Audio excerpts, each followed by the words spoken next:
একটা ভয়ঙ্কর হাদিস বলেছেন। এই হাদিসটা যতবার পড়ি থরথর করে আত্মাটা কাঁপে।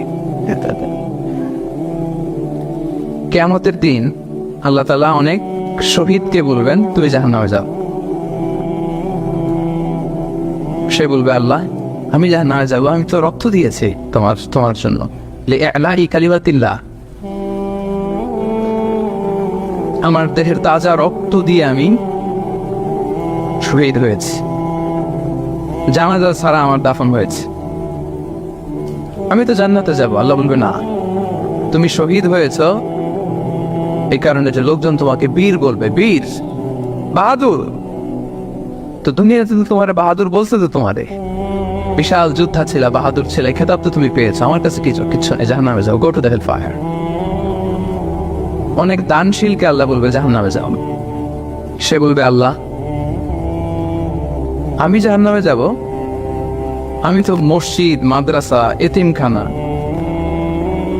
বৃদ্ধাশ্রম এমন কিছু নাই যে বাকি রাখছি, শত শত মসজিদ আমি করেছি, আমি কেন জাহান্নামে যাব? আল্লাহ বলবে, না, তুমি দান করেছিলে এই জন্য যে লোকজন তোমারে দানশীল বলবে, দানবীর বলবে, আদেম তাই বলবে, ওটা তো তোমাকে বলা হয়েছে, জাহান্নামে যাও, আমার কাছে কি চাও, go to the hell fire. সেদিন আল্লাহ তাআলা অনেক আলেমকে ডাকবেন, অনেক দাঈদেরকে ডাকবেন, অনেক দুআত ইলাল্লাহদের তিনি ডাকবেন।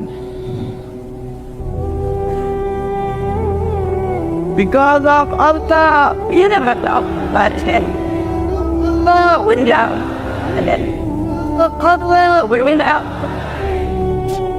সেদিন অনেক দুআত ইলাল্লাহদেরকে ডেকে আল্লাহ বলবেন যে তুমিও জাহান্নামে যাবে। সে বলবে, আল্লাহ কেন? আমি মানুষকে কোরআন শিখিয়েছি, আমি মানুষকে হাদিস শিখিয়েছি, আমার কথা শুনে অনেক নামাজ পড়েছে, আমার কথা শুনে অনেকে দাঁড়িয়ে রেখেছে, আগে সুদ খেত, আমার কথা শুনে সুদ বন্ধ করেছে,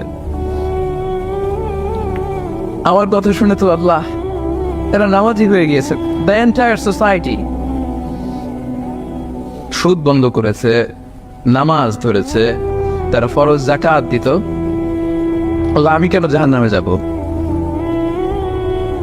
আল্লাহ বলবেন, তুমি এই দাওয়াতি কাজ করেছো, লোকজন তোমাকে বড় আলেম বলবে, লোকজন তোমাকে বড় সেলিব্রিটি বলবে, লোকজন তোমার নামে তাকবীর দিবে, তোমাকে বড় আলেম বলবে, বড় দাঈ বলবে। এটা তো বলা হতো তোমাকে দুনিয়াতে, আল্লামা বলে ডাকা হতো তোমাকে, বাহারুল উলুম বলা হতো তোমাকে, এনের সাগর, অনেক বড় দাঈ, অনেক বড় সেলিব্রিটি তোমাকে বলা হতো এই দুনিয়াতে। তো যা চেয়েছো তা তো পেয়েছো, আমার কাছে কি চাও? আমার কাছে তোমার জন্য কিছু নাই, go to the hell fire,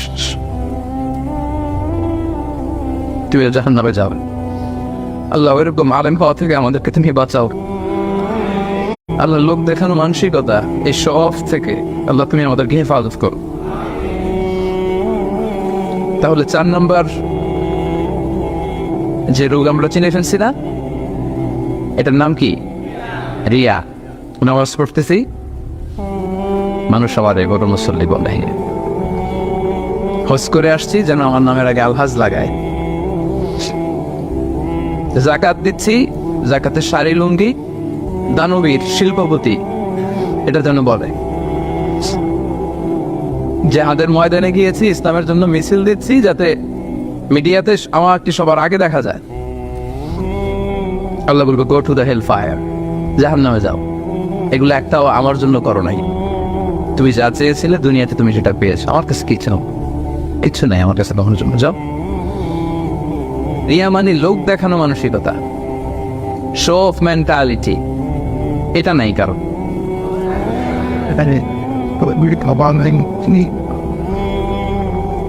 এটাও আছে। তো এই যে শো অফ মেন্টালিটি, প্রিয় ভাইরা, সম্মানিত ভাইরা, খেয়াল করে শুনেন, এই শো অফ করার মেন্টালিটি, এটা বড্ড ভয়ঙ্কর। লৌকিকতা, লোক দেখানো মানসিকতা, এবং সোশ্যাল মিডিয়ার কারণে এই ব্যাপারটা আরো ভয়ঙ্কর হয়ে গিয়েছে। নানা কারণে ভালো কাজগুলো শেয়ার করতে হয়, বিভিন্ন ইভেন্ট শেয়ার করতে হয়, কিন্তু জায়গাটা বড্ড পিচ্ছিল।